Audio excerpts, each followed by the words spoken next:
Hey everybody, it's Kyle. I'm here to make you smile, and we're going to talk about mental health for a while. I wanted to say happy Sunday to everybody and talk about a few things. Let me put up a topic here. Mental health Sundays. Everybody needs a little mental health on Sunday.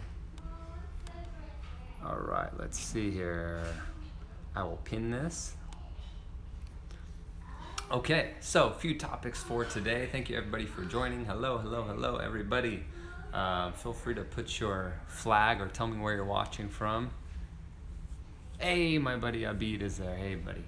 I want to talk first for everybody about mental health in dentistry specifically. How to have a support group. So this was hard for me, I think, because talking about mental health is not easy. And if you're a dentist, hey, Tom Doan, what's up, man? If you're a dentist, you don't get a lot of sympathy from non-dentists. Because people think like, hey, we're dentists, we're doctors, they think we're rich, they think we're respected. Ricardo Mitrani, hey, buddy. We've got so in the media or within our friend groups, people would look at us and say they've got it all, right? We're highly educated, we usually make a good amount of money. So it's hard to complain about something to someone that hasn't been in the trenches with you, right? Someone that doesn't know how it is to prep a crown on a patient that has a giant tongue and a giant cheek and can't open, or doesn't know what it's like to deal with a patient that wants their money back or a patient that wants to sue you. So there's a fine balance between being a dental robot and only dealing with dentists and only thinking about dentistry and doing the opposite. So it is not good to be a dental robot and only think about dentistry and only hang out with dentists, because you lose sight of what's important in life, right? Our profession is not usually what's important in life. Our purpose is what's important in life, or our cause. That's what's important in life. However, I think it's very important to have a community of dentists that you can talk to. Okay, so whether that is, if you're in a medical building like I am, I have a bunch of dental friends in our building. I have my friends from dental school, my classmates that I graduated with, my friends from residency, my friends on a great WhatsApp group that I have.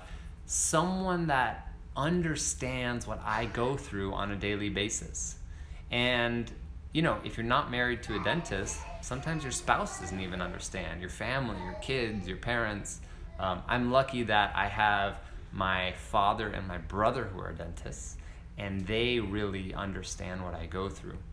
But what I realized when I started going down this dark side of dentistry was when I talked to other people who weren't dentists, they didn't get it. They didn't understand this. And I'm sure it's the same for any profession, right? If a car fabricator came to me and complained to me about their problems, I wouldn't understand how it is that, whatever it is, fabricating something or dealing with clients. But it's so specific with dentistry that we have to have some type of a community. And what I found over the years is that many dentists have no dental friends or no dental community, because we have this worry, this professional jealousy that happens, especially in our area. So someone said, I have 5 dentists in my immediate family. I understand the challenges. The depression and suicide rates are higher than people think. Yeah, you're exactly right. Dentists get it.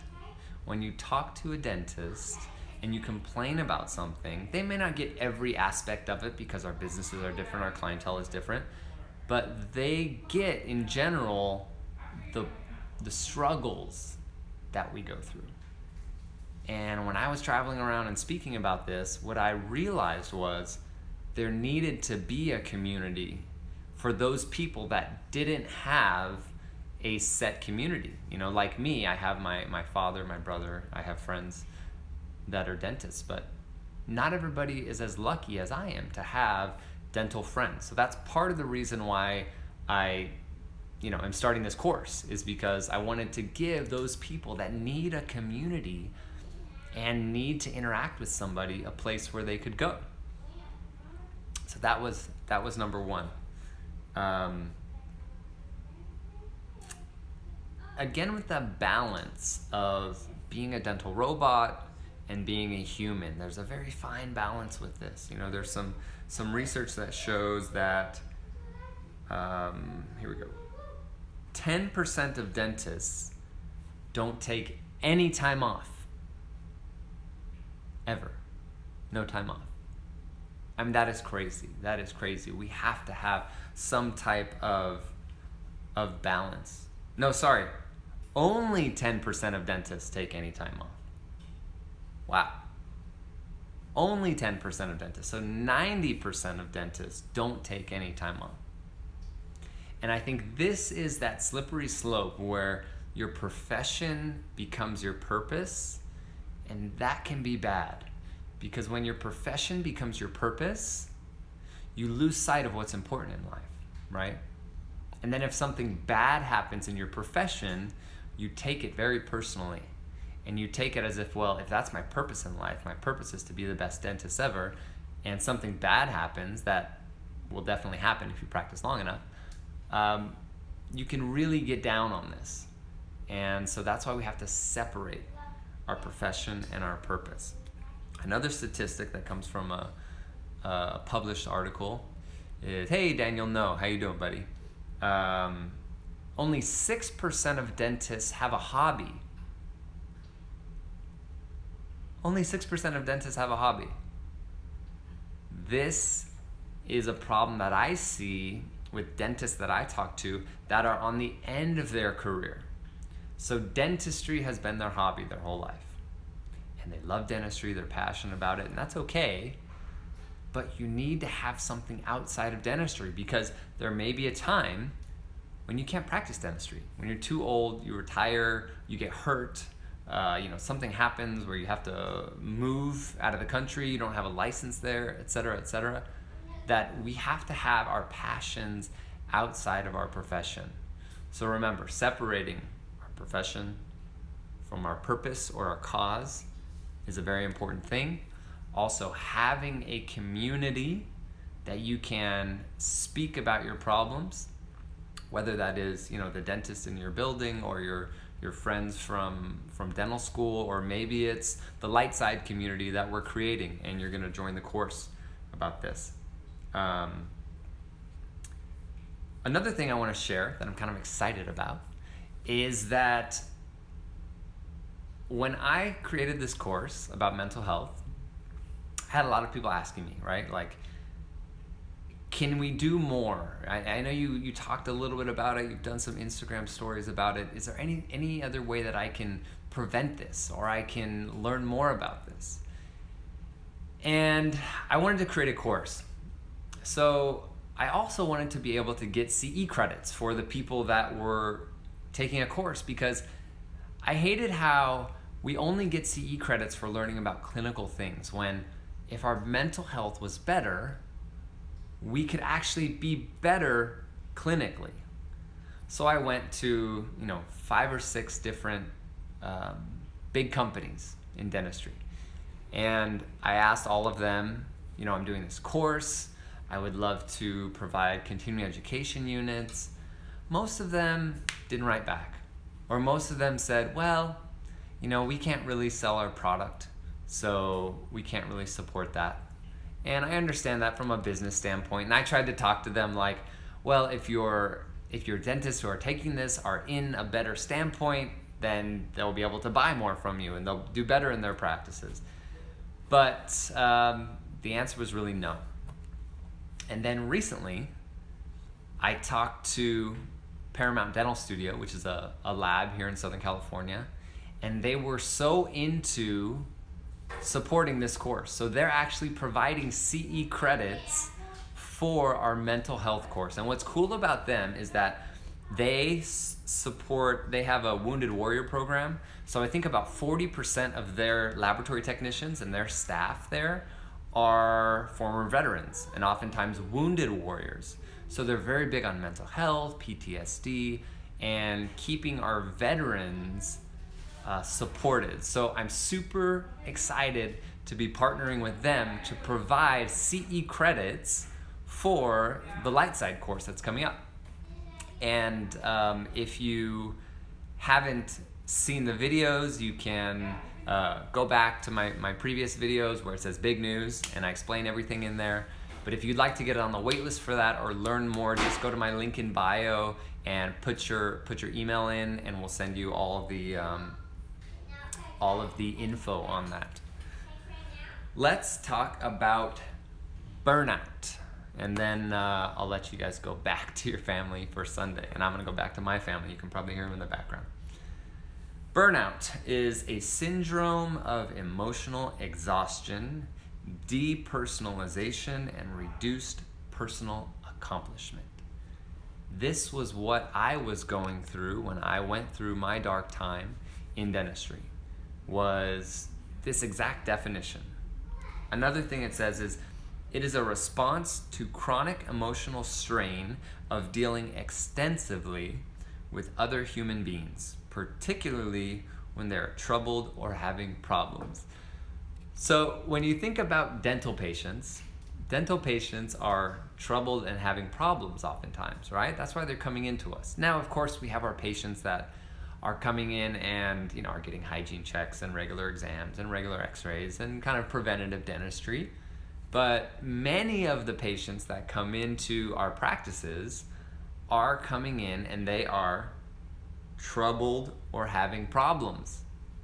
So it's no wonder that many of us dentists are going through burnout, because day in and day out we're dealing with people that are troubled or having problems. Burnout is kind of an inevitable thing, I think, with our profession if you do it enough. And I have this quote from a study about 20 years ago saying that depression may be a consequence of prolonged experience of burnout.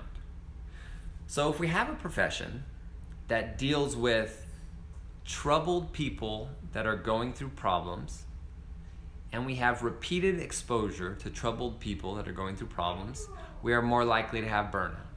And if burnout, a prolonged experience of burnout, may cause depression, our profession is much more likely to have depression. I think the research shows that we're 2 times more likely to have depression than the average American. And so that's why I wanted to start talking about this, because the more I talk to dentists, the more they told me about their depression, and they told me about their anxiety, and they told me about their panic disorder, and they said, nobody's talking about this. So we need an advocate in our profession. And I felt like, I lectured about smile design and about, bone loss and implants and guided surgery and all this stuff. And there's plenty of other people that do that. But why wasn't anybody talking about mental health? And so I'm here to be the advocate for our profession. Whether anyone else wants to talk about it or not, I am here for our profession, and I'm here to spread the word, and I'm here to make it not a taboo subject to talk about. So feel free to reach out to me if you have questions or you want to talk. I hope that this small little mental health Sunday had some little gem for you, right? Maybe you needed this. Maybe you were having a difficult week, or you have a difficult patient on Monday tomorrow, and you needed to hear this from someone else. So I hope that, I've added that to my bio too. Thank you so much for spreading the word. And that brings up a good point. If you have a friend or a colleague that you think needs to hear something like this, please share these stories. You can send them to my link in bio that has some info for our course. that's coming up. It's the first of its kind in dentistry. No one's ever done it before. And we do have CE credits, which is awesome. So a lot of that news is coming. How many CE credits? We'll talk about all of that in the coming weeks. So thanks everybody for coming today. Have a happy Sunday. Let's say you have been everywhere around the world. Is this an American thing? Great question. So I just recently got this question on Instagram. Just a few days ago, someone asked me. They said, do you think that stress in dentistry is an American thing? And at first I thought it was. So at first I thought, this is only Americans, we are, I think, overly focused on greed and things like this. But then when I started talking about it, I realized that it was coming from everywhere. I was getting people messaging me from Egypt and Brazil and Morocco and Japan and Australia and all over the world. Now, there are certain topics that are more particular to certain countries. For example, debt is one of the big ones that Americans struggle with, I think more than other countries.